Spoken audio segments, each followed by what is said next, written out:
Part 2 start करते हैं। यहाँ से देखेंगे कॉम्बिनेशनल सर्किट्स के शॉर्ट नोट्स और आगे भी जो भी है हम अलग अलग डिवाइस करके देखते हैं। हमारा डिकोडर होता है 2x4 के फॉर्म में होगा, वो हमारा क्या हो जाएगा जनरल फॉर्म में n और आपका 2n के फॉर्म में, n इनपुट्स और 2n आपके आउटपुट्स। तो डिकोडर कुछ इस तरीके से काम करता है, मतलब फ्यू टू मैनी, मतलब इसके इनपुट साइड में या तो फ्यू होगा या इसके आउटपुट साइड में फ्यू होगा, मतलब यहाँ पे वन इनपुट और वन आउटपुट नहीं होता। ओके, ये याद रखेंगे डिकोडर इनकोडर में। इनकोडर इसका उल्टा आपका 4x2 या फिर 2 की पावर 2 और आपका 2 या फिर 2 की पावर n और आपका n।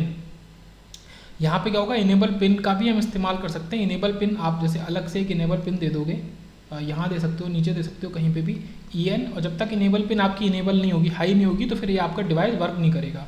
तो ये तो बेसिक सा आपका हो गया डिकोडर इनकोडर। डीमक्स और मक्स देख लेते हैं। तो इसी तरीके से डिकोडर की तरह ही डीमक्स, बट वहाँ पे क्या होता है कि 1 to many, वहाँ पे फ्यू टू मैनी था, डिकोडर में यहाँ 1 to many है। 1 इनपुट होगा केवल, जनरल फॉर्म कहती है 1 की पावर n, ये जनरल फॉर्म में। वहाँ पे n 2 की पावर n के फॉर्म में था, पर यहाँ पे अलग से क्या होता है कि n इनपुट, जैसे डिकोडर की बात करें तो मैं यहाँ लिख देता हूँ, डिकोडर में n और 2 की पावर n होता था। यहाँ पे क्या हो रहा है आपका डीमक्स में आपका इनपुट 1 है, बट यहाँ पे n सिलेक्ट लाइंस का हम इस्तेमाल करते हैं, ठीक है। तो जो n इनपुट वहाँ पे होते थे, यहाँ पे अब सिलेक्ट लाइंस उतनी है, n सिलेक्ट लाइंस। तो ये आपका 1 to many और आपका मक्स जो होता है मैनी टू 1। अब याद करने का तरीका बहुत सिंपल है, देखो सबसे ज़्यादा इंपॉर्टेंट तो डीमक्स और मक्स ही हैं, डिकोडर इनकोडर इतना ज़्यादा डिटेल में नहीं आता। ओके, तो इनकोड, अच्छा देखो इसको याद करने का तरीका भी सिंपल है। इनकोड मतलब कोड में, मतलब उसको बांधना। ओके, बड़ी चीज़ को छोटे में करना है, तो इसका क्या मतलब हो गया, मैनी टू फ्यू। तो आप इनकोडर के इनकोड से याद कर सकते हैं कि ये मैनी टू फ्यू है और डिकोडर उसका उल्टा। ओके, यहाँ पे सिंपल है, मल्टीप्लेक्सर में m से मल्टीप्लेक्सर और m से मैनी, मतलब आपके इनपुट साइड में मैनी होना चाहिए, मैनी टू 1। तो m से मल्टीप्लेक्सर मक्स और m से मैनी, तो ये आपका डीमक्स और मक्स हो गया। अब यहाँ पे कुछ इंपॉर्टेंट क्वेश्चंस होते हैं, डायरेक्टली पूछे जाते हैं, जैसे कि 4x16 का डिकोडर आपको बनाना है 2x4 से। तो आप एक तो बना के देख सकते हो, एक आपको ट्रिक पता होनी चाहिए कि इसको करने का सीधा तरीका है कि इसका जो 16 होता है हाई वैल्यू और इसका जो हाई वैल्यू 4 है, इसके 16 को इस 4 से डिवाइड करो जब तक आपको 1 ना मिल जाए। Divide by 4 till you get 1। देखो डिवाइड बाई 4 आपको 4 मिला, अब जो आया उसको फिर से 4 से डिवाइड करते हो तो 1, और जब इनको जोड़ देंगे इसका मतलब कि 5 हमें 2x4 के डिकोडर चाहिए 4x16 का बनाने के लिए। ओके, सिंपल था। एक पॉइंट और है आपका इजी सा कि 1x2 का जो डिकोडर होता है, ओके 1x2, तो वो आपका एक इन्वर्टर की तरह काम करता है। ओके, क्योंकि वो सिंपल सबसे बेसिक 1x2 ही है। अच्छा, एक अपने क्वेश्चन पे वापस आते हैं, आपको 3x8 बनाने हैं 2x4 से, तो सेम वही चीज़ 8 लो 4 लो, 8 को 4 से डिवाइड कर दो, तो यहाँ पे 2 मिल गया। ओके, अब यहाँ पे 2 मिल गया, तो क्या 2 डिकोडर से हमारा काम चल जाएगा? नहीं, अभी हमें जो मिला है उसको फिर से डिवाइड करना है। अब आप कहोगे कि इस 2 को अगर मैं 4 से डिवाइड करता हूँ तो ये 0.5 देगा, और हमें तो पूरी यूनिट होल नंबर चाहिए। यहाँ पे भाई एक डिकोडर तो एक होगा ना, या तो एक होगा या 2 होगा, आधा थोड़ी होगा। यहाँ पे शॉर्टकट जो हमारा है वो फेल कर गया। तो यहाँ पे क्या हमें समझना है कि अगर कभी भी ये 0.5 के फॉर्म में आता है तो वहाँ पे वो इन्वर्टर चाह रहा है, तो हमें 2 डिकोडर और एक इन्वर्टर लगाएंगे तो हमारा 3x8 का डिकोडर बन जाएगा with the help of 2x4। तो जहाँ पे ये शॉर्टकट फेल हो वहाँ पे आप एक इन्वर्टर लगा दो, और एक इन्वर्टर क्या होता है आपका एक 1x2 का डिकोडर ही होता है। ओके, तो ये चीज़ हो गई। अब देखो यहाँ पे इन्होंने 2x4 दिया था, बट क्योंकि हमें देखो 2 तो ये चाहिए ही, तीसरा जो चाहिए वो 1x2 का चाहिए, ना कि 2x4 का। अब बात कर लेते हैं एक्टिव लो आउटपुट डिकोडर जो होता है वो हमें मैक्सटर्म देता है, और एक्टिव हाई आउटपुट डिकोडर जो होता है, ठीक है, वो मिनटर्म्स देता है।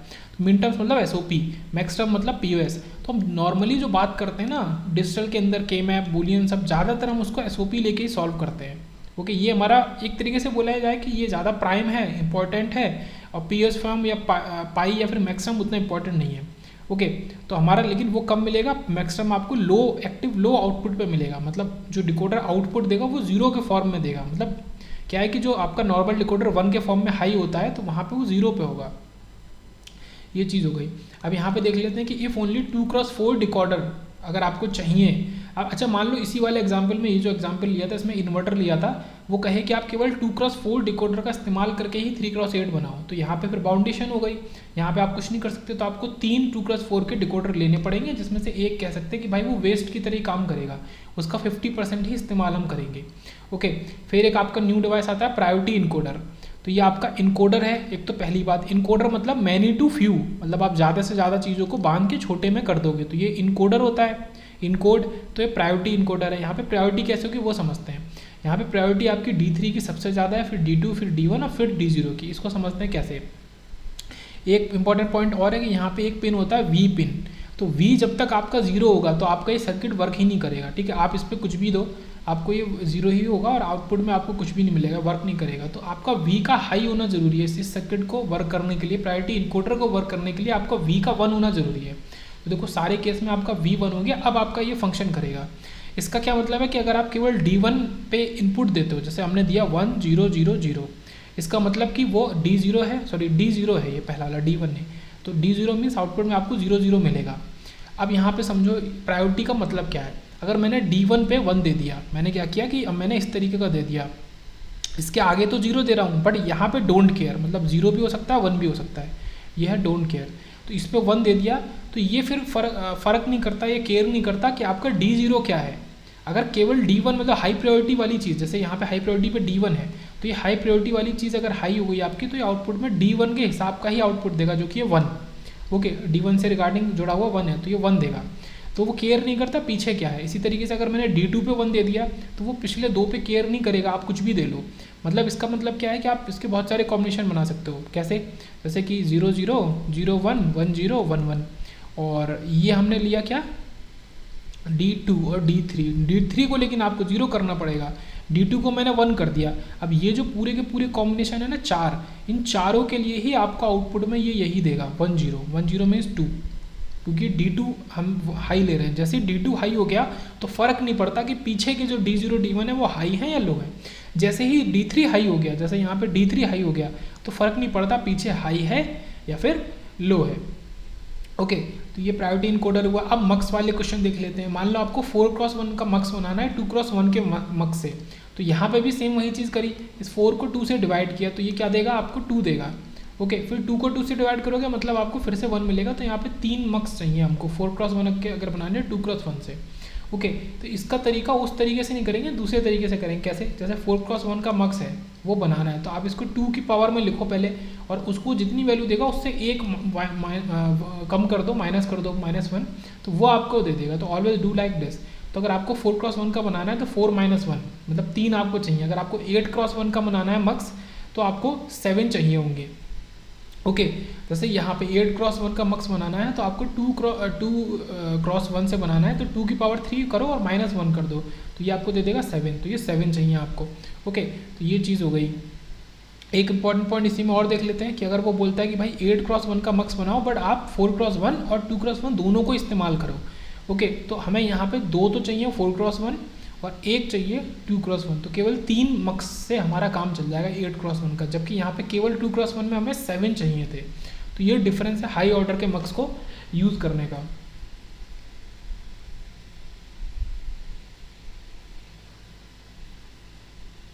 अब देख लेते हैं मक्स। अभी हम मक्स ही पढ़ रहे हैं, मक्स तो काफ़ी इंपॉर्टेंट है कि मक्स की मदद से हम कैसे कैसे डिफरेंट चीज़ें बना सकते हैं। जैसे कि इन्वर्टर, अगर आपको इन्वर्टर बनाना है, देखो मक्स में मैंने बताया था सिलेक्ट लाइन होती है, ये सिलेक्ट लाइन है ए, तो इन्वर्टर बनाना है तो इसका मतलब कि आप I1 पे 0 दे दो। अगर आप इस पर 0 दे रहे हो तो ये आपको आउटपुट में A बार देगा हमेशा, मतलब आप A में जो भी वैल्यू दोगे तो आपको उसका अपोजिट ही मिलेगा। तो ये आपका इन्वर्टर बना। इसी तरीके से अगर आपको एंड गेट बनाना है, इसका मतलब कि आप इस 0 वाले में क्या दे दो, ग्राउंड कर दो और नीचे B दे दो, तो ये आपका एंड गेट बना देगा। ठीक है, इसको आप वेरीफाई करके देख सकते हैं। और अगर आप ऊपर B दे देते हो और नीचे 1 दे देते हो तो ये आपका और गेट बना के दे देगा, और यहाँ तो A होना ही चाहिए सेलेक्ट लाइन पे। तो ये 3 अलग अलग आपके डिवाइस बने मक्स। ये 2x1 का मक्स है, सबसे सिंपल मक्स, जिसकी मदद से हमने इन्वर्टर, एंड गेट और गेट ये बनाया है। इससे ये भी प्रूफ होता है कि मक्स जो है वो यूनिवर्सल लॉजिक ब्लॉक है, जैसे कि नैंड और नॉर होते हैं। ओके, और उसके बाद एक इंपॉर्टेंट पॉइंट और है कि अगर आपको एक्सॉर गेट बनाना है मक्स की मदद से, तो वहाँ पे फिर आपको 2 मक्स चाहिए। जैसे ये तीनों गेट तो आपके सिंगल मक्स से बन गए, पर एक्सॉर जो होगा वो आपका केवल और केवल 2 मक्स से ही बनेगा, वो सिंगल मक्स से नहीं बनेगा। आगे बात करते हैं बाइनरी एडर की। बाइनरी एडर मतलब आपका जैसे हाफ एडर होता है तो उसकी इक्वेशंस लिखी हुई है सम की और कैरी की, S0 is X0 XOR XY और ये एंड। ठीक है, यहाँ पे एक्सॉर गेट यूज़ होता है, नीचे एंड, एक एंड गेट और एक एक्सॉर गेट यूज़ हो रहा है। इसमें 2 इनपुट होते हैं, 2 आउटपुट होते हैं। फुल एडर में हमारा क्या होता है, वहाँ पे एक चीज़ बढ़ जाती है, वहाँ पे 3 इनपुट हो जाते हैं और 2 आउटपुट ही रहते हैं वहाँ पे। सम और कैरी, बट वहाँ पे सी नॉट बोले तो इनिशियल कैरी आपका एक ऐड हो जाता है। Okay, it is use to make n bit parallel adder, और यही आपका जो हाफ फुल एडर है ये आपका एन बिट पैरेलल एडर बनाने के लिए इस्तेमाल होता है। Okay, it is use to make serial adder where D flip flop is use. और अगर आपको इसी फुल एडर से सीरियल एडर बनाना है तो आपको एक बात याद रखनी पड़ेगी कि उसमें आपको फ्लिप फ्लॉप, वो भी डी फ्लिप फ्लॉप का इस्तेमाल करना पड़ेगा। और अभी अब सीक्वेंशियल हमने शॉर्ट नोट्स नहीं देखे तो अभी डी फ्लिप फ्लॉप को बस छोड़ देते, याद रखेंगे इस पॉइंट को। फिर बात करते हैं कि भाई हाफ एडर को बनाने के लिए आपको फुल एडर में जो होता है सी नॉट, उसको अगर आप जीरो कर देते हो, ओके, मतलब ऑब्वियस ही बात है, देखो हाफ एडर में 2 इनपुट 2 आउटपुट थे, फुल एडर में 3 इनपुट और 2 आउटपुट हैं। अगर आप इन 3 इनपुट में से एक इनपुट को जीरो कर दो जो कि सी नॉट है, तो वो आपका हाफ एडर की तरह ही काम करेगा। आगे बढ़ते हैं, फिर बात आती है कि फुल एडर्स या फिर parallel work one after the other. जो पैरेलल फुल एडर होते हैं वो एक दूसरे के बाद काम करते हैं। इसका क्या मतलब है कि एक का आउटपुट जो होता है वो दूसरे का इनपुट होगा। जैसे कि ये समझो आप ऐसे ये 3 बिट का आप बना रहे हो अगर, तो इसका जो आउटपुट निकलेगा, जब इसका पहला वाला एडर आपका फुल एडर आउटपुट देगा, ये फुल एडर 1 है, ये 2 है, 3 है, तो वो आपका दूसरे में जाएगा, तब आपका दूसरा वाला वर्क करेगा। तो जो आउटपुट सेकेंड फुल एडर से निकल रहा है और वो फिर थर्ड का इनपुट बनेगा, और ऐसे फिर थर्ड के आगे भी अगर फोर्थ होगा तो उसका, तो एक का आउटपुट जो है वो अगले का इनपुट है। यहाँ पे ये हमारी मेन चीज़ हो रही है। तो इसी वजह से ये, इसी को हम रिपल कहते हैं कि ये रिपल के फॉर्म में हो रहा है। ओके, इसका जब निकल रहा है दूसरे में, दूसरे का तीसरे में, इसीलिए इसको रिपल कैरी एडर भी हम कहते हैं। तो ये हमारा सबसे बेसिक जो फुल एडर होता है। फुल एडर तो एक सिंगल यूनिट है। फुल एडर से मिला के जो हम पैरेलल एडर बनाते हैं या फिर एक कॉम्बिनेशन एडर बनाते हैं, तो सबसे बेसिक हमारा पैरेलल फुल एडर होता है। ओके, जिसमें रिपल कैरी की प्रॉब्लम होती है। आगे देखते हैं, ये देख लिया पूरा फुल एडर का इक्वेशन हमारा। हमने हाफ एडर का तो अभी दिखाई था, तो आपका ए XOR B XOR CIN। तो इसमें जो थर्ड इनपुट हम देते हैं CIN, वो भी इसमें XOR होता है। और सी आउट क्या होगा, AB plus A XOR B dot CIN, या फिर इसको बोल सकते हैं कि यही सी आउट ही CI प्लस 1 है, AB plus BCIN plus ACIN। तो इसको ऐसे भी बोल सकते हैं कि हर 2 कॉन्जिक्यूटिव टर्म का प्रोडक्ट, उनका सम। 2 हाफ एडर जो होते हैं और एक और गेट अगर हम यूज़ कर लेते हैं तो उससे हम एक फुल एडर भी बना सकते हैं। तो एक नहीं, 2 हाफ एडर प्लस एक और गेट मिला के हम फुल एडर को बना सकते हैं। और हमें कितने 9 2 इनपुट नैंड गेट चाहिए एक फुल एडर को बनाने के लिए। ओके, एक फुल एडर को बनाने के लिए 9 2 इनपुट नैंड गेट चाहिए, और 6 2 इनपुट नैंड गेट चाहिए एक हाफ एडर को बनाने के लिए। ओके, ये कैसे निकाला गया है? आपको पता है कि एक हाफ एडर जो होता है वो एक एंड गेट और एक एक्सॉर गेट से मिलके बना होता है। क्या चीज़ है? एक हाफ एडर। और एक्सॉर गेट के लिए कितने नैंड गेट चाहिए? 4। और एंड गेट के लिए कितने नैंड गेट चाहिए? 2। तो 4 प्लस 2 6। तो एक हाफ एडर को बनाने के लिए 6 2 इनपुट नैंड गेट चाहिए। तो ये काफ़ी इंपॉर्टेंट क्वेश्चन है, जो कि शॉर्ट में हमें नंबर पता चल गया है कि 6 और 9। फिर बात करते हैं कि delay associated with parallel full adder, जो हम पढ़ ही रहे थे। तो यहाँ पे जो डिले होता है तो उसका फॉर्मूला होता है आपका n into total carry plus आपका T sum minus T carry. तो इसके इक्वल होता है कि n into total carry plus T sum into minus T carry. Okay sorry, n into T carry ही है, टोटल कैरी नहीं, टी कैरी है, T for time not total. Okay, और plus T sum minus T carry. तो ये तो question से समझ में आएगा। फिर वही बात की, तो शॉर्ट नोट्स हैं, यहाँ पे इतना डिटेल में नहीं जा सकते। फिर बात करते हैं कि problem with triple carry adder is that इसका जो डिले होता है वो फ्लिप फ्लॉप के नंबर के प्रोपोर्शनल होता है, जो कि ट्रिपल कैरी एडर है या फिर फुल ये जो पैरेलल एडर है। मतलब अगर आप 5 फ्लिप फ्लॉप ले रहे हो तो इसका डिले जो 5 गुना हो गया। ओके, 6 ले रहे हो तो 6 गुना हो गया। ऐसा क्यों? एक का आउटपुट दूसरे का इनपुट है यहाँ पे। तो इसको एलिमिनेट करने के लिए ही हम किसका इस्तेमाल करते हैं? हम हाई स्पीड एडर का इस्तेमाल करते हैं, विच इज़ डिले कॉन्स्टेंट, जिसका जो डिले होता है वो कॉन्स्टेंट होता है और नंबर ऑफ फ्लिप फ्लॉप पे उसका डिले डिपेंड नहीं करता। तो ये हाई स्पीड एडर है। उसके बाद और ऊपर एक लेवल पे आता है हमारा carry look ahead adder. Okay, उसको पढ़ते हैं। इसमें क्या होता है कि हम चीज़ों को थोड़ा सा चेंज कर देते हैं। इसमें हम एक तो G फॉर जनरेशन ब्लॉक, एक P फॉर प्रोपोगेशन ब्लॉक बना देते हैं। तो जो G और P होता है वो हमारे क्या क्या होते हैं? G is x0 y into y not, और P क्या हो गया? XOR और sorry x0 XOR y not. तो ये क्या हो गया? जैसा कि हमें सम मिलता था और कैरी मिलता था, कहाँ पे? हाफ एडर में। ये कुछ उसी तरीके की इक्वेशन हो गई अगर आप गौर करके देखें तो। हाफ एडर में जो कैरी और सम होता था उसकी इक्वेशन कुछ ऐसी ही होती थी। तो ये G0 P0 जनरेशन और प्रोपोगेशन हो गया। तो यहाँ पे जो CI1 बनेगा वो आपका GI XOR PI CI के फॉर्म में बनेगा। तो यहाँ पे क्या होगा, जैसे फुल एडर में क्या होता था कि 3 चीज़ों का एक्सॉर होता था, यहाँ पे हमें 3 चीज़ों का एक्सॉर नहीं करना पड़ रहा है, केवल 2 का ही एक्सॉर करना पड़ रहा है। पर ये जो सेकंड वाला टर्म है वो 2 चीज़ों का प्रोडक्ट है, और SI जो होगा वो PI एक्सॉर CI। तो इस तरीके से ये हमारा हो गया कैरी लुक एट एडर। यहाँ पे जो डिले होता है वो और ज़्यादा रिड्यूस कर दिया जाता है, हाई स्पीड एडर से भी कम डिले हो जाता है। Delay don't depend on the number of bits, ठीक है। हाई स्पीड एडर में क्या होता है कि जो डिले होता है वो डिपेंड करता है नंबर ऑफ बिट्स पे, depends on number of bits. But यहाँ पे क्या हो जाता है कि आपका डिले नंबर ऑफ बिट्स पे भी डिपेंड नहीं कर रहा, आप कितनी भी बिट का एडिशन करो कोई प्रॉब्लम नहीं, एक कांस्टेंट डिले है उस ब्लॉक का, बस उतना ही डिले आपको यहाँ पे मिलेगा। ओके, इसके पास एक कैरी जनरेटर ब्लॉक होता है, वो काफ़ी अलग कॉम्प्लिकेटेड होता है, तो बस इतना याद रखना है। कैरी लुक एडर में जनरेटर प्रोपोगेशन, जनरेशन प्रोपोगेशन का काम होता है, और एक कैरी जनरेटर ब्लॉक होता है। फिर एक बहुत इंपॉर्टेंट बात करते हैं कि number of and gates in carry generator block. तो ये जो कैरी जनरेटर ब्लॉक है इसके अंदर एंड गेट और गेट कितने कितने होते हैं उसकी बात कर लेते हैं। ओके, तो एंड गेट आपके कितने हो गए, n × n+1/2, और गेट कितने हो गए, और गेट सिंपल जितना n है नंबर ऑफ बिट्स है उतने ही और गेट होंगे, एंड गेट थोड़े ज़्यादा होंगे, n × n+1/2। तो ये नंबर ऑफ एंड गेट और गेट हो गया कैरी जनरेटर ब्लॉक के अंदर। अब नेक्स्ट पे आते हैं, ये हमारा क्या है, number system. Okay, all digits must be less than the base. तो नंबर सिस्टम की कुछ एक दो प्रॉपर्टी इंपॉर्टेंट कि जो भी डिजिट्स होंगी किसी भी नंबर सिस्टम में उसके बेस की वैल्यू से हमेशा कम होनी चाहिए। जैसे कि हम लेते हैं, मान लो एक रैंडम ले लेते हैं कि बेस 5 का नंबर सिस्टम है, तो उसकी हाईएस्ट डिजिट हम 4 को ही यूज़ कर सकते हैं, उसमें कभी 5, 6 नहीं आएगा। ओके, लेस देन बेस से कम होगी, इक्वल भी नहीं हो सकती। फिर बात करते हैं greatest digit in a number system is base -1। ये वही वाली बात होगी जो अभी किया कि जो ग्रेटेस्ट डिजिट होगी किसी भी नंबर सिस्टम में वो बेस से 1 कम ही होगी, ज़्यादा नहीं हो सकती या बराबर भी नहीं हो सकती। फिर बात कर लेते हैं कन्वर्जन की।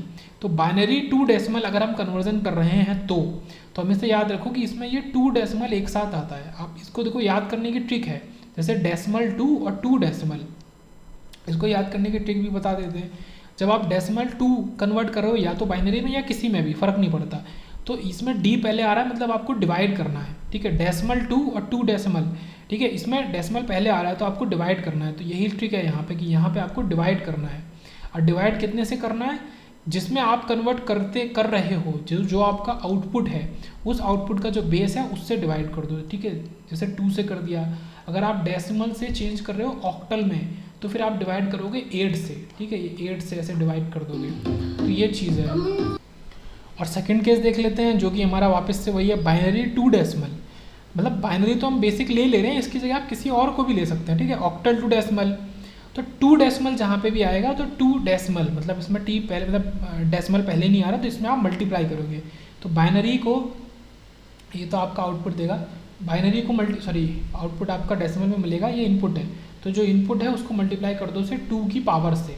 ओके, ये आपने देखा ही होगा, जैसे कि मान लो बाइनरी है 101, उसको डेसिमल में चेंज करना है तो इसको क्या कर देंगे, 1 × 2 की पावर 2 प्लस 0 × 2 की पावर 1 प्लस 1 × 2 की पावर 0।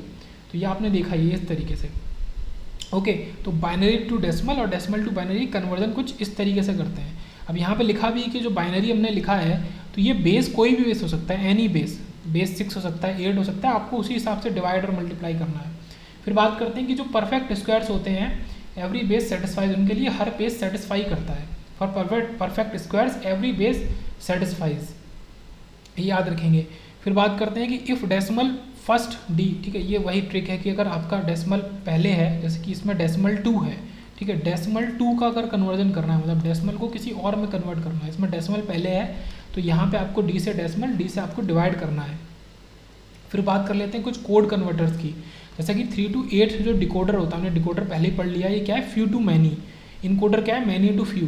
तो इस बाइनरी टू ऑक्टल कन्वर्टर, इसको हम देख ही सकते हैं कि ऑक्टल जो होता है उसको बाइनरी फॉर्म में लिखने के लिए 3 बिट में लिखना होता है। लाइक आपको लिखना है 1 तो आप लिखोगे 001, तो ये 3 बिट को आपको ऑक्टल में कन्वर्ट करना है। पर ऑक्टल तो वैसे भी 8 अलग अलग होते हैं, तो इसलिए बाइनरी टू ऑक्टल कन्वर्टर है। ऐसे ये 8 है तो ऑक्टल टू बाइनरी कन्वर्टर, इसको आप देख के बता सकते हैं। तो ये जो डिकोडर होते हैं कन्वर्टर ही होते हैं इस तरीके के, जैसे 4x16, तो 4 तो बाइनरी और 16 आपका होता है हेक्साडेसिमल। हेक्साडेसिमल को बाइनरी में लिखते वक्त उसको 4 टर्म डिजिट में लिखते हैं, बिट्स में लिखते हैं। जैसे कि 3 को लिखना है तो आपका हो गया 0011, तो ये चीज़ हो गई। तो 4x16 आपका बाइनरी टू हेक्साडेसिमल, और 16x4 मतलब 16 पहले है तो हेक्साडेसिमल टू बाइनरी कन्वर्टर है। और ये जो 4x16 है इसका हम इस्तेमाल कर सकते हैं किसके लिए, use to make binary to BCD converter भी बना सकते हैं इससे, ठीक है। BCD क्या है, बाइनरी कोडेड डेसिमल, इसको अभी आगे देखेंगे। उसके नाम से आपको समझ में आ रहा है कि डेसिमल इसके अंदर आता है। इसमें होता क्या है एक्चुअली में कि जो 4x16 है इसके आउटपुट में ये 16 एंट्रीज़ हैं, जिसमें से हम 10 का इस्तेमाल करते हैं और जो हमारी 6 हैं वो हमारी वेस्ट चली जाती हैं, ओके, तो उनका इस्तेमाल नहीं करते। ऐसे 16x4 से हम BCD टू बाइनरी कन्वर्टर बना देंगे। तो इसके क्या होगा कि इनपुट साइड में 16 होगी, जिसमें से आप 10 का इस्तेमाल करोगे और इसमें से 6 आपकी वेस्ट चली जाएंगी। तो ये चीज़ हो गई, ओके। तो यही चीज़ है कि लेफ्ट आउट M10 से M15 इन द आउटपुट और इनपुट साइड में, तो ये आपकी लेफ्ट आउट कर दो, उनको छोड़ दो, ठीक है। 4x16 और 16x4 डिकोडर में। आगे बात करते हैं नंबर रिप्रेजेंटेशन की बाइनरी में, काफ़ी इंपॉर्टेंट पार्ट है, और अगर आपने ये यहाँ नहीं सीखा तो फिर आप फ्लोटिंग पॉइंट रिप्रेजेंटेशन में थोड़ा सा प्रॉब्लम झेल सकते हैं। तो नंबर रिप्रेजेंटेशन की बात करते हैं बाइनरी में, ओके। तो इसके 3 फॉर्म होते हैं हमारे। पहली बात तो आप ये समझ लीजिए कि जो नंबर रिप्रेजेंटेशन होता है वो 2 तरीके का होता है, एक होता है आपका फिक्स्ड और एक होता है आपका फ्लोट। तो फ्लोट वाला हम फ्लोटिंग पॉइंट इंटीजर में पढ़ेंगे, और यहाँ पे जो फिक्स होता है उसके भी 2 सब केसेस होते हैं, जिसमें से मेनली हम एक पढ़ते हैं, ठीक है। एक तो बहुत छोटा सा है, वो है होल नंबर या फिर अनसाइंड फॉर्म, जिसमें कोई साइन नहीं होता है, ओके। जैसे होल नंबर सबको पता है 0 1 2 3, वो कोई पॉजिटिव होते हैं 0 से लेके और इन्फिनिटी तक, तो ये आपके होल नंबर हो गए। तो ये तो मतलब क्या है कि बहुत बेसिक है, इससे हमारा कोई लेना देना है ही नहीं। हमारे जो फिक्स के अंदर सेकंड कैटेगरी होती है, इसमें 3 है, वो हमारे साइन फॉर्म। साइन में भी आपका जैसे कि सारे इंटीजर, साइन नंबर्स, इंटीजर्स, -3 से इधर -इन्फिनिटी से लेके ऐसे इधर इन्फिनिटी तक, ये चीज़ हो गई। तो ये भी बेसिक बात हो गई। इसमें क्या सीखने वाली बात है, मेन चीज़ ये है कि आपका जो ये जो इंटीजर फॉर्म होता है ये 3 तरीके से रिप्रेजेंट किया जा सकता है। साइन मैग्नीट्यूड फॉर्म, जिसको SM बोलते हैं, 1s complement and 2s complement form, जिसमें से केवल हम 2s कॉम्प्लीमेंट फॉर्म को प्रैक्टिकली यूज़ करते हैं। उसका कारण भी है, जो SM फॉर्म होता है हमारा, ओके, जो SM फॉर्म है उसके पास कुछ प्रॉब्लम्स हैं। उसके अंदर जो 0 होता है उसकी 2 फॉर्म्स होती हैं, मतलब केवल एक सिंगल 0 को लिखने के 2 तरीके होते हैं। तो ये कन्फ्यूजन क्रिएट करता है। जैसे कि ये है +0 आप लिखोगे 0 0 0 0 से, और -0 लिखोगे 1 0 0 0 से, ओके। और इसके अंदर कॉम्प्लेक्स हार्डवेयर भी होता है, ओके। और यहाँ पे जैसे 1 1 1 1 है, वो उसको -7 के फॉर्म में भी लिख सकते हैं, जबकि 1 1 1 1 तो आपका ये 15 होना चाहिए। तो ये चीज़ हो गई। 1s कॉम्प्लीमेंट के अंदर भी प्रॉब्लम होता है, उसके पास भी 0 के 2 फॉर्म होते हैं, बोथ हैव 2 फॉर्म्स ऑफ 0। तो ये जो 1s कॉम्प्लीमेंट है साइन मैग्नीट्यूड फॉर्म है, दोनों के पास 2 फॉर्म होते हैं 0 को लिखने के लिए, ओके। यहाँ पे भी जैसे कि हम -7 को लिखेंगे तो वो 1 0 0 हो जाएगा, और -0 को लिखेंगे तो वो 1 1 1 हो जाएगा। तो ये थोड़े बहुत यहाँ पे कंपेरिजन्स भी थे। अब 2s कॉम्प्लीमेंट फॉर्म होता है, उसके पास 0 का केवल एक ही फॉर्म होता है, और वहाँ पे 1 0 0 0 को हम -8 के फॉर्म में लिखते हैं, ओके। तो यहाँ पे जो 0 का फॉर्म है वो केवल सिंगल फॉर्म है, ये यहाँ पे इंपॉर्टेंट बात थी। तो ये 3 तरीके के हमारे साइंड नंबर्स जो हैं उनको रिप्रेजेंट करने के तरीके हो गए। उसके बाद उनकी रेंज पे बात कर लेते हैं। रेंज में जैसे साइन मैग्नीट्यूड फॉर्म की अगर बात करें, पहली बात तो इन पर साइन बिट होता है, आपको ये याद रखना है। साइन मैग्नीट्यूड फॉर्म में आपका साइन बिट अलग होगा, बट 1s कॉम्प्लीमेंट के पास कोई भी साइन बिट नहीं होगा, लेकिन इसका जो MSB होगा वो साइन को ही शो करेगा। मतलब बात लगभग वही पड़ गई, ओके। कान इधर से पकड़े, उधर से बात वही पड़ गई। तो साइन मैग्नीट्यूड फॉर्म की रेंज और जो इसकी 1s कॉम्प्लीमेंट की रेंज है ये लगभग आपका सेम ही होती है, इसमें कोई डिफरेंस नहीं है। तो माइनस बाहर 2 की पावर n-1 से लेके -1, ओके। तो जैसे ये -7 से लेके +7 किसके लिए, n=4 के लिए। इसमें आप n4 लगाओगे तो क्या बन जाएगा, 2 की पावर 4 - 1 मतलब 2 की पावर 3 मतलब 8, और 8 - 1 दे देगा 7। तो -7 से +7 रेंज होगी साइन मैग्नीट्यूड फॉर्म की, n की वैल्यू 4 के लिए, ओके। और सेम आपकी 1s कॉम्प्लीमेंट के लिए भी यही वैल्यू हो गई, -7 से +7।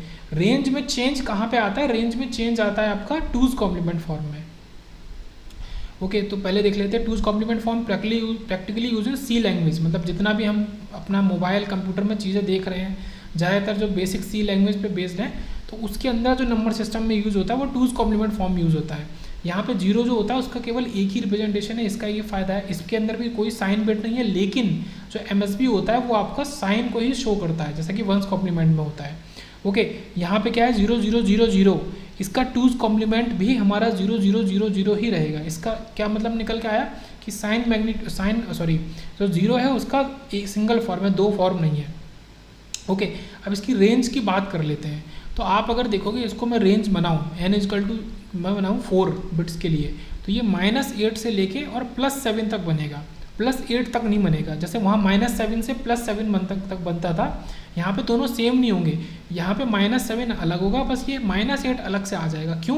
क्योंकि जो वहाँ पे 0 की जो 2 रिप्रेजेंटेशन थी, जैसे प्रीवियस केसेस में 0 की 2 रिप्रेजेंटेशन थी, तो टूज कॉम्प्लीमेंट फॉर्म में एक तो 0 को करेगा, एक जो रिप्रेजेंटेशन 0 को दिखाया करती थी अब वो यहाँ पे -8 को दिखाएगी, इसलिए इसमें एक ज़्यादा हो गया। और ऐसे इधर -16 ज़्यादा हो गया, ये -15 होगा, और पॉजिटिव में तो +15 है ही।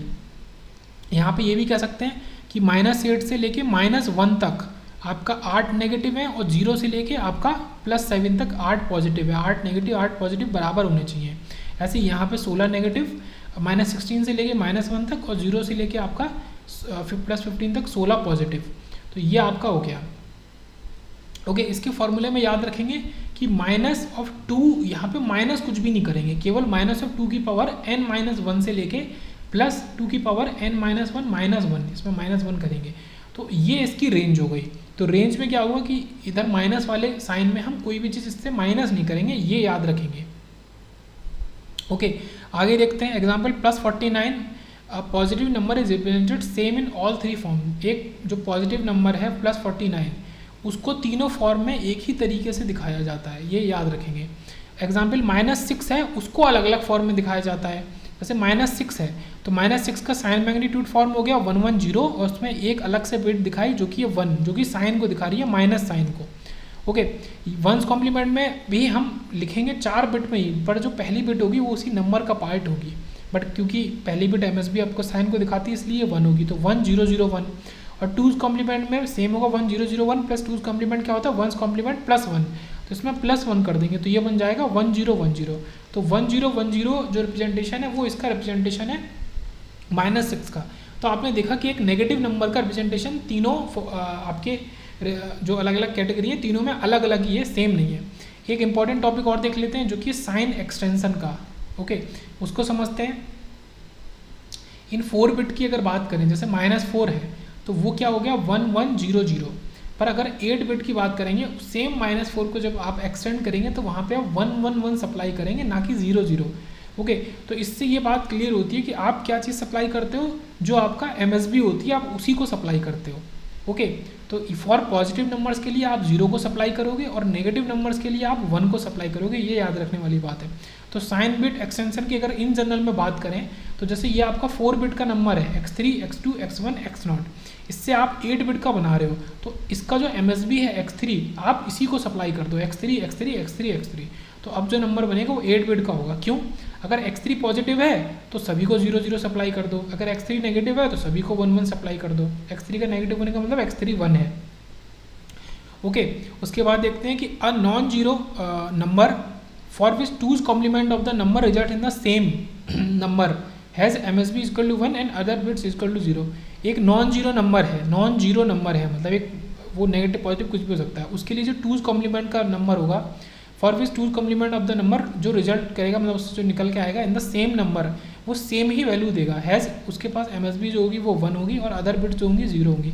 मतलब केवल यही चीज़ है कि एक नंबर है 10000, इसका 2's कॉम्प्लीमेंट यही देगा। जब आप मतलब केवल अकेला यही नंबर है जिसका 2's कॉम्प्लीमेंट उसी के इक्वल होता है, ये कहने का मतलब है उसका शॉर्ट में। ठीक है, शॉर्ट में बता देता हूँ, एक नंबर अकेला यही है कि सारे बिट्स 0 हैं, MSB 1 है।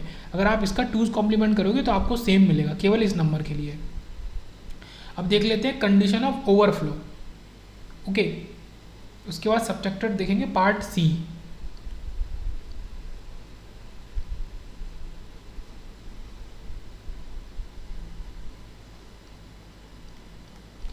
Part C of the video. तो कंडीशन ऑफ ओवरफ्लो और देख लेते हैं। देखो यहाँ पे समझो कि अगर आप ऐड कर रहे हो दो नंबर्स को, पहले एडिशन में देखते हैं, तो आप ऐड कर रहे हो जैसे 0101 और 0011, तो आपने ऐड किया कोई प्रॉब्लम नहीं, यहाँ पे 0111 आ गया, ये दोनों पॉजिटिव नंबर थे क्योंकि इसके इनिशियल बिट आपका MSB 00 था और उसने आंसर भी पॉजिटिव नंबर ही दिया, कोई प्रॉब्लम नहीं। ओके, यहाँ कोई कैरी भी जनरेट नहीं हुआ, ठीक है। अब देखो 1 1 0 1 और 1 1 1 1, ओके, तो ये क्योंकि 1 1 है इसका एमएसबी में, तो इसका मतलब ये नेगेटिव नंबर्स हैं, नेगेटिव नंबर्स हैं। तो इसको जब आप ऐड करोगे तो आपको एक कैरी मिलेगा, तो कैरी को तो सीधे से डिस्कार्ड कर दो, कैरी को अभी कंसिडर नहीं करना है, ठीक है, कैरी को नहीं देखना है, आपको आंसर मिल गया वो भी ठीक है, कोई प्रॉब्लम नहीं, यहाँ तो कोई प्रॉब्लम नहीं थी। अब देखते हैं इस कंडीशन को, यहाँ पे क्या है कि ए भी एक पॉजिटिव नंबर है, ये नंबर है 0 1 0 0 और ये 0 1 1 0 है। जब आप इनको ऐड करते हो तो देखो ये बना दिया 0, ये बना दिया 1, ये 1 1 बना दिया 0, कैरी चला गया यहाँ पे कैरी, और ये आपको यहाँ पे दे देगा 1, ओके। तो ये जो कैरी 1 है ये इस 0 और इस 0 में ऐड होगा तो आंसर दे देगा 1, और 1 कब मिलता है, जब ये नंबर नेगेटिव होगा। तो यहाँ पे देखो प्रॉब्लम क्या हुई कि दो पॉजिटिव नंबर ने मिल के जोड़ के एक नेगेटिव नंबर बना दिया, जो कि गलत है, वो प्रॉब्लम है, ऐसा नहीं होना चाहिए था, कभी भी दो पॉजिटिव नंबर मिलके एक नेगेटिव नंबर को नहीं बनाते। तो ये देखो प्रॉब्लम आई। एक और देखते हैं केस, यहाँ पे क्या लिया है 1 1 0 0, ठीक है, दो नेगेटिव नंबर लिए हैं और 1 0 1 0, तो इसको जब ऐड करेंगे तो ये 0 दे देगा, ये 1 दे देगा, ये 1 दे देगा, और ये 1 1 मिला के 0 दे देगा, और कैरी में 1 दे देगा, और कैरी को क्या करना है, डिस्कार्ड कर देना है, कैरी पे ध्यान नहीं देना। अब आप देख रहे हैं तो यहाँ पे दो नेगेटिव नंबर ने मिला के एक पॉजिटिव नंबर बना दिया, डेट्स अ प्रॉब्लम, ये हमें नहीं चाहिए। तो दो नेगेटिव नंबर मिला के एक पॉजिटिव नंबर बना रहे हैं, ये गलत है। तो यही कंडीशन को कहते हैं ओवरफ्लो की कंडीशन, ओके। हमने यहाँ पे सिंपल क्या किया है कि इनको नेमिंग कर दी, जो इसका एमएसबी है दोनों नंबर्स का और रिजल्ट का, इसको एबीसी नेम कर दिया। तो अगर इसको समराइज करना चाहें हम शॉर्ट में तो क्या निकल के आएगी कंडीशन कि जब आपका A0 हो, B0 हो, A क्या है MSB of first number, B क्या है MSB of second number, C क्या है रिजल्ट। तो अगर दोनों 0 हैं और आपको आउटपुट में 1 मिल रहा है, C1 मिल रहा है, तो आपका ओवरफ्लो हो रहा है।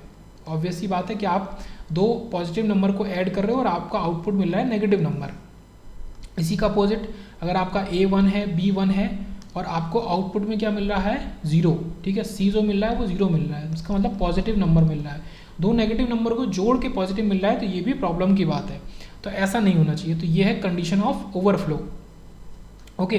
तो इसका जो एक्सप्रेशन निकल के आता है कंडीशन ऑफ ओवरफ्लो का वो कुछ ऐसा आता है, A bar B bar C और प्लस AB C बार, ओके, मतलब 0 0 1 और 1 1 0। तो इसको शॉर्ट में लिखेंगे तो ऐसे लिखेंगे A bar B bar C plus इसका मतलब AB एक्सॉर C, तो ये लिख सकते हैं, या फिर CN एक्सॉर आपका C आउट, तो ये भी कंडीशन होती है, ठीक है। ये दूसरी कंडीशन है ओवरफ्लो की, एक कंडीशन ये है इधर और एक ये नीचे है, नीचे वाली देख लेते हैं अनदर कंडीशन ऑफ ओवरफ्लो।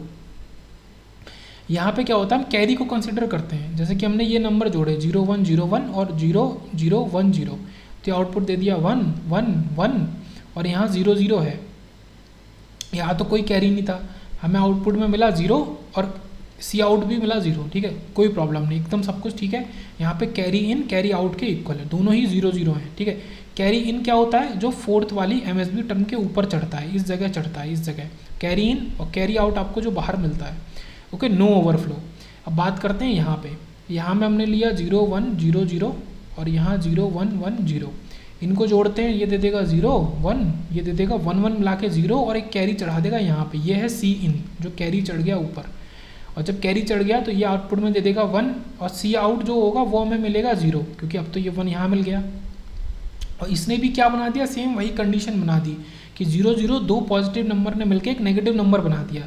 तो इस वाली कंडीशन को हम कैसे कह सकते हैं कि C इन जब C आउट के इक्वल नहीं होगा, इसका मतलब है कि जो आपका C इन में यहाँ कैरी मिल रहा है, अगर यहाँ मिल रहा है तो आपको C आउट में भी मिलना चाहिए, अगर वो दोनों इक्वल नहीं होंगे तो ये आपकी कंडीशन हो जाएगी condition of overflow in the form of carry in और कैरी आउट।